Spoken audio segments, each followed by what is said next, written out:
साथियों नमस्कार। समस्त भारतवर्ष को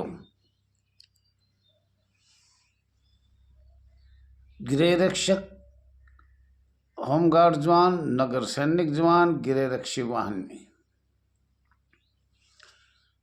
आपको हाथ जोड़ के प्रणाम। आपने जो संघर्ष किया अनेक प्रदेशों ने, अभी सब नहीं है, उनके लिए हाथ जोड़ के आभार व्यक्त करता हूँ, धन्यवाद देता हूँ। और मुझे ये नहीं है कि मैंने किया, उसने किया, किसी ने भी किया उसको आभार व्यक्त करता हूँ। हमें सच्चाई का तो बहुत दिन बाद पता लगता है, पर फिर भी कोई किसी ने भी किया अपने स्टेट में या केंद्र में या विंग बॉर्डर पे, उनका हाथ जोड़ कर आभार व्यक्त करता हूँ। चाहे वो महिला जवान है, चाहे वो होमगार्ड जवान है, चाहे नगर सैनिक जवान है। साथियों बड़ी खुशी हो रही है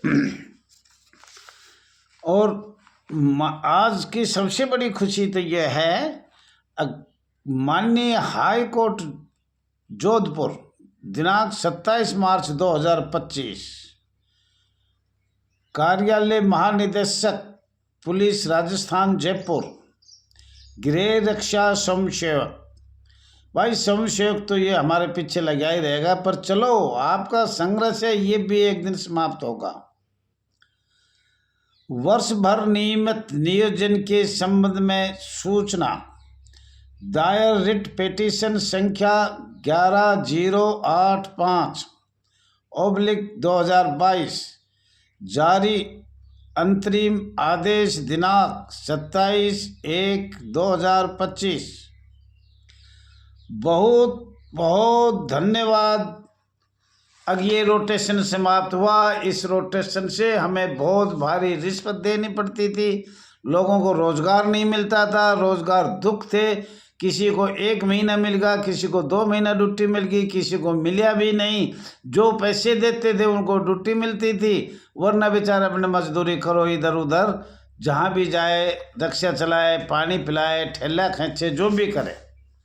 तो ये एक राजस्थान से इतनी भारी खुशी हुई मेरे को, सबसे ज़्यादा। और साथियों रोटेशन के साथ साथ नामांकन, री एनरोलमेंट, बॉन्ड फार्म, कभी ना कभी ये भी समाप्त होगा। आपका बहुत बहुत धन्यवाद है। और धीमी धीमी जो सरकार दे, माननीय हाई कोर्ट दे, माननीय मंत्री दे, माननीय अधिकारी दे, वो तो ले लेना चाहिए। कोई भी सुविधा हो मानव की, वो लेना चाहिए।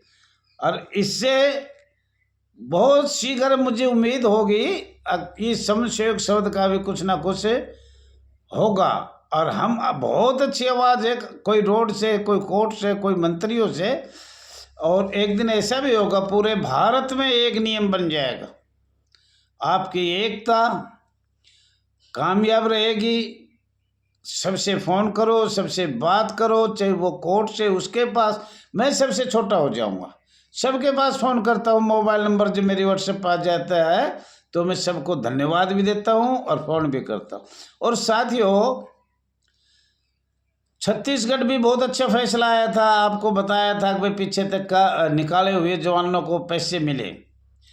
उत्तराखंड में कैजुअल छुट्टी मिली, बहुत अच्छी बात है, छुट्टी का भी अच्छा है। कभी कभी साप्ताहिक भी मिलेगी। यूपी में सत्यापन हुआ, जो होना था पुलिस वालों का सत्यापन कर दिया, स्वयंसेवक का सत्यापन। अरे स्वयंसेवक का क्या सत्यापन करना है, मुर्गी को तो ताकू का दाग बहुत है। हमने कभी हटा दो, कभी लगा दो, तुम्हारे जिला कमांडेंट पावरफुल है, तानाशाह है, कुछ भी कर सकता है। इनके ऊपर माननीय एसएसओ का हाथ, माननीय पुलिस का हाथ, माननीय राज्य सरकार का हाथ, माननीय केंद्र सरकार का हाथ, नीचे से ऊपर तक सब अधिकारों का है।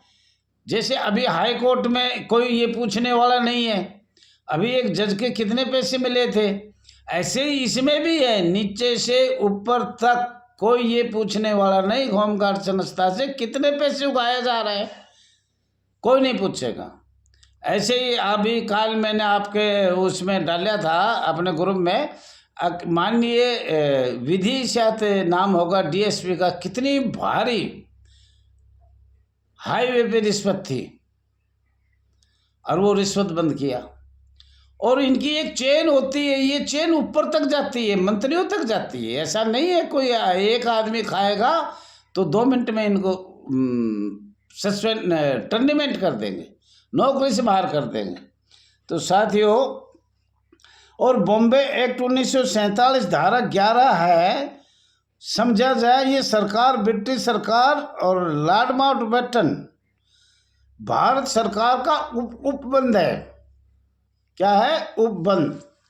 तो साथियों, आज हमने बड़ी ये खुशी हुई, सब स्टेटस आती है और हम तो सबकी बड़ाई करते हैं। जो संघर्ष करेगा उसका हम साथ देंगे, सहयोग देंगे, चाहे वो जिला प्रेसिडेंट है, चाहे वो प्रदेश अध्यक्ष है, चाहे मंडलीय अध्यक्ष है, कोई भी कोई कुछ भी नहीं है, वो भी संघर्ष कर रहा है, उसका भी हाथ जोड़ कर धन्यवाद है। इस संस्था को आगे बढ़ाना चाहिए, यही हमारी ज़िंदगी का संघर्ष है। हमारी तो उम्र गई, पर कम से कम आने वाले जवान ये तो कहे कि हमारे जवान कुछ ना कुछ करके गए हैं। इससे पहले हमारे पूर्वज, हो सकता है मेरे जैसे बूढ़े आदमी हो, कम पढ़े लिखे हो, वो नहीं कर पाए, कोई बात ना। अब तो आप सब पढ़े लिखे आ गए, अच्छा काम हो रहा है, तो आप इसका अच्छी तरह से मिलजुल के एकता का परिचय देख के इसको समझा कर, एक दूसरे को लड़ाई झगड़ा नहीं समझा कर।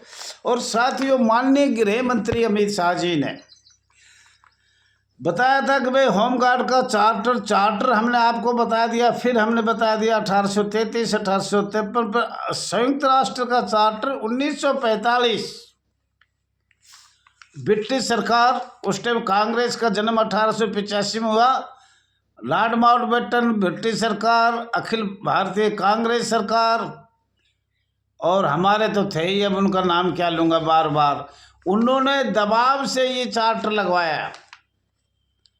और इसके साथ साथ इनने कांग्रेस, अखिल भारतीय कांग्रेस 1885 में जो जन्म हुआ, अंग्रेजों ब्रिटिश सरकार ने किसको?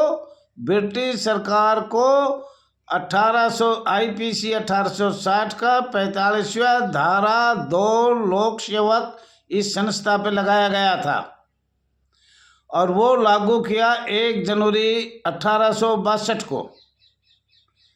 साथियों, 1862 से 11 मार्च आपके लिए एक बहुत खतरनाक है, और 11 मार्च को अंग्रेजों ने ये फिर भारत में लागू कर दिया। और उसके बाद क्या हुआ?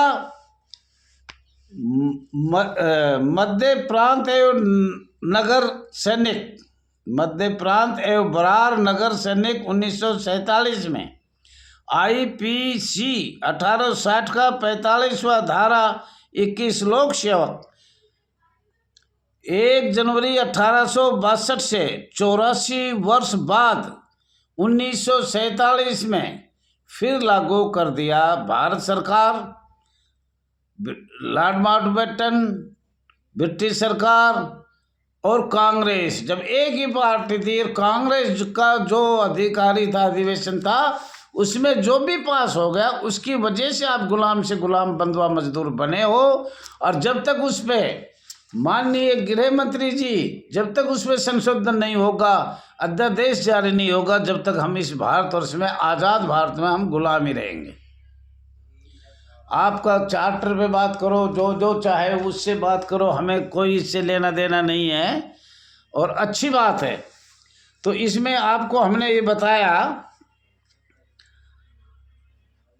अब थोड़ा सा सुनना, 1946, 47, 48, 1950 तक हमने कई बार बताई है।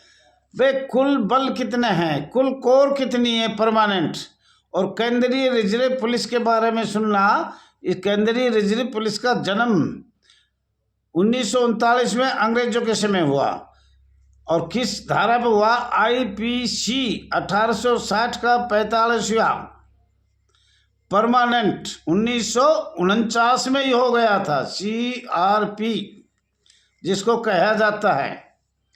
तो साथियों, सिर्फ हमारे एक अर्धसैनिक बल था, पैरामिलिट्री फोर्स थी। आपको बार बार बताया है 11 मार्च आपके लिए बहुत डेंजर तारीख है, और हमें धारा 21 लगाई गई, वो भी आपको बता दिया, जिससे एक अर्धसैनिक बल को स्वयंसेवक इनने किन्ने हमारे दलालों ने, भारत के दलाल थे, अखिल भारतीय कांग्रेस 1885, लॉर्ड माउंटबेटन और ब्रिटिश सरकार और संयुक्त राष्ट्र अमेरिका की सरकार के भी इसमें इनलोड है। जो अमेरिका के सारे कानून ब्रिटिश सरकार ने अपनी पार्लियामेंट में भारत देश में लगाए थे, और वो आज़ाद 1940 के बाद सारा सिस्टम बनाया। और कई संस्था गुलाम है, एक नहीं, हम तो है ही हैं, पर और भी काफ़ी कई कारण है जो लंबे समय में आपको कभी टाइम लगेगा तो बताएंगे। और साथियों, हमने ये पूछा भारत सरकार से, माननीय गृह मंत्री अमित शाह जी से, चार्टर के बारे में, संयुक्त राष्ट्र चार्ट के बारे में और आईपीसी 1860-45 के बारे में। साथियों, परमानेंट हुआ आईपीसी 1860 का 45वां। उसके बाद नंबर 2 आईपीसी 1860 का 45वां 1 दिसंबर 1965 में बीएसएफ परमानेंट किया, जिसका संसद द्वारा 2 दिसंबर 1968 में परमानेंट किया गया। सीमा सुरक्षा बल अधिनियम संख्या 47 याद रखना। आईपीसी धारा 1860 का 45वां भारत तिब्बत बल अधिनियम 1992 एवं 1992 का अधिनियम संख्या 35। ये संख्या आपको अपने भी एक्ट में देखना पड़ेगा। अब संख्या कहाँ कितनी संख्या लगाकर परमानेंट किया और कितनी संख्या लगाकर समशेक बनाया, उसमें एक ही है आपका इनाम। साथियों, आईपीसी 1860 का 45वां आसाम राइफल अधिनियम 2006 परमानेंट बनाया गया। साथियों, 5वां केंद्रीय औद्योगिक सुरक्षा बल अधिनियम 1968 central industrial security force act 1968 ये भी परमानेंट बनाया गया।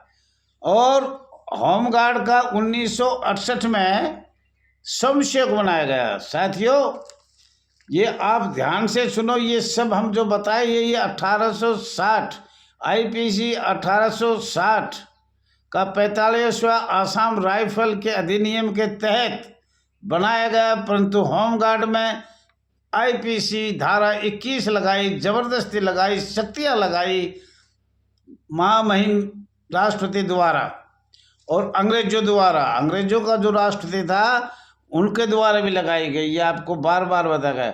1968 में 3 संस्था संसद द्वारा 1968 में 2 संस्थाएं परमानेंट किया गया।